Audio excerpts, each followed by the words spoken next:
Okay, so I mentioned in passing when I was chatting with someone today, and I said that suicide is the ultimate human act, and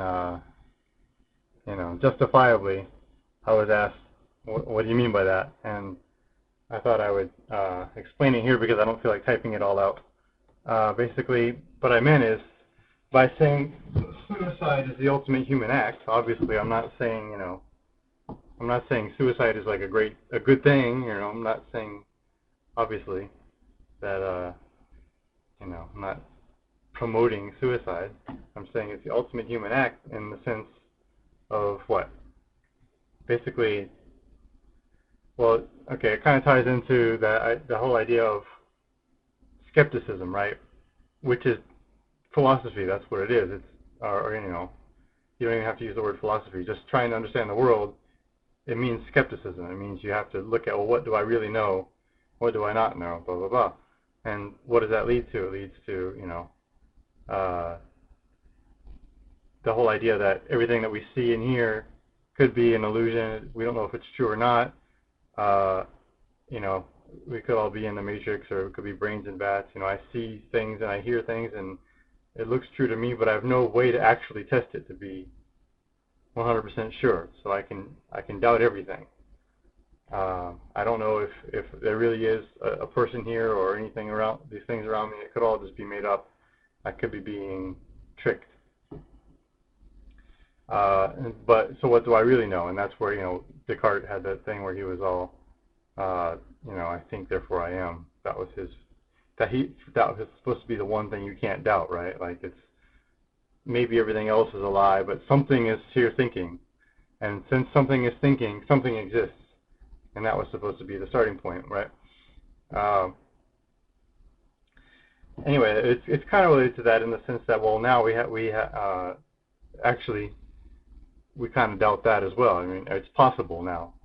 We certainly can see how it's possible to doubt even, that I think, because, there's a lot that goes into it. Well, everything is just a materialist view of the world, right? Or that's how the universe is. There's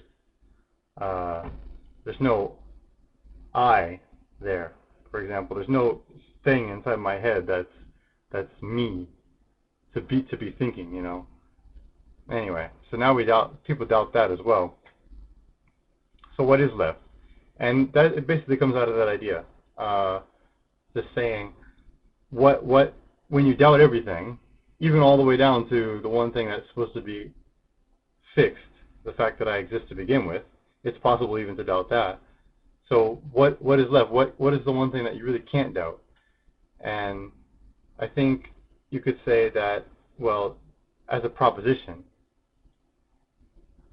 To look at it another way, that was a really weird, bad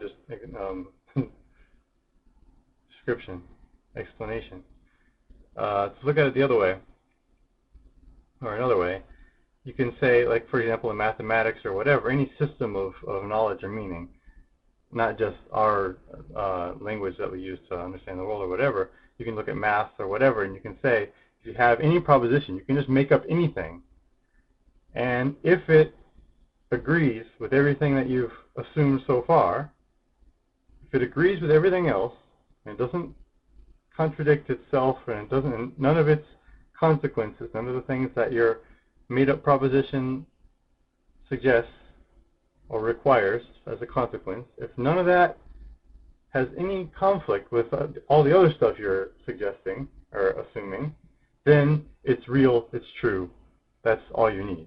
If it fits in, then it's true. If it doesn't fit, then that's when you need to revise or discard or whatever. So, what then? And going back to what can you doubt? What is one of these propositions that we cannot take away?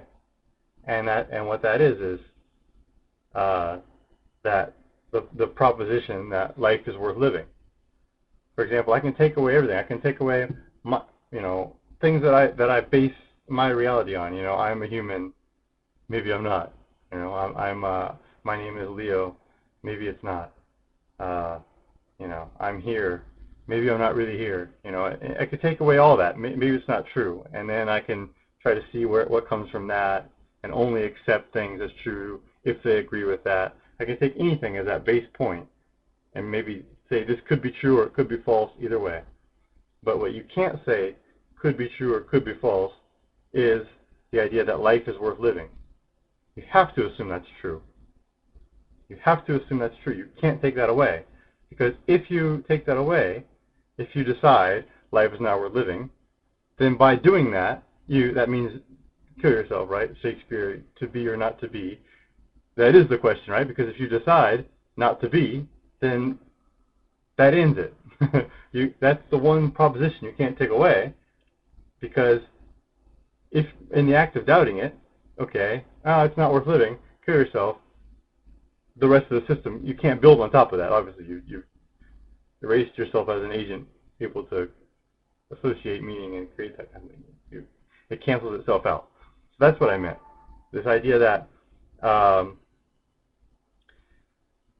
suicide then is the one thing that would actually assert free will. It's the one choice that you can definitely say, look, I'm not just responding in a deterministic way to stimuli and whatever. I'm not just bouncing off different things and acting in a pre-programmed way. You can say that about everything else. You can say, well, I'm doing this because of that. I'm doing this because of that.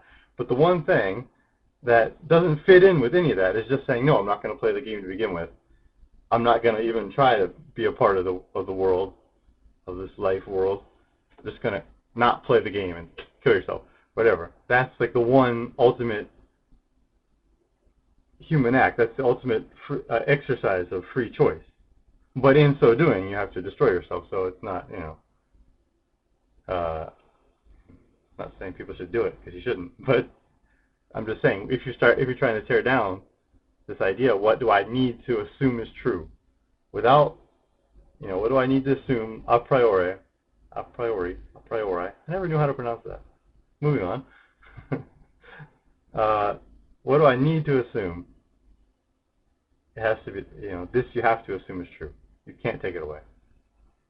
And the act of doing it is the act of saying, I'm not going to play this whole game of trying to find meaning anyway. Because if you don't go that far, then even if you deny, if you say, oh, I'm not going to try, you still are. Saying I hate philosophy is a philosophy, right? Saying I don't like thinking about life, that's an attitude toward life. That's how you think about life. You can't get out of it unless you just agree not to even participate. And that's what I mean by saying suicide is the ultimate human act. I don't mean ultimate like in a good, like it's a great thing to do or you should aspire to it. Just that it's the one thing that really is an exercise of human choice. Like I don't think, if you look at animals or things, other life forms, if you try to say they're, just these mechanisms, they're automatons, yeah. I don't know how to pronounce anything, but you know what I mean. Then if you say that animals just work in a mechanical way, blah blah blah, then the one thing you have to assume about animals is that they will never just decide to die. They either kill, they'll keep performing their function to eat, survive, reproduce, without, the introspection, without seeing what they're doing and thinking about it, which is the human act. And what is the response to that only humans could then do, or, only sentient beings could do, and that is to just decide not to do it. That's what I meant.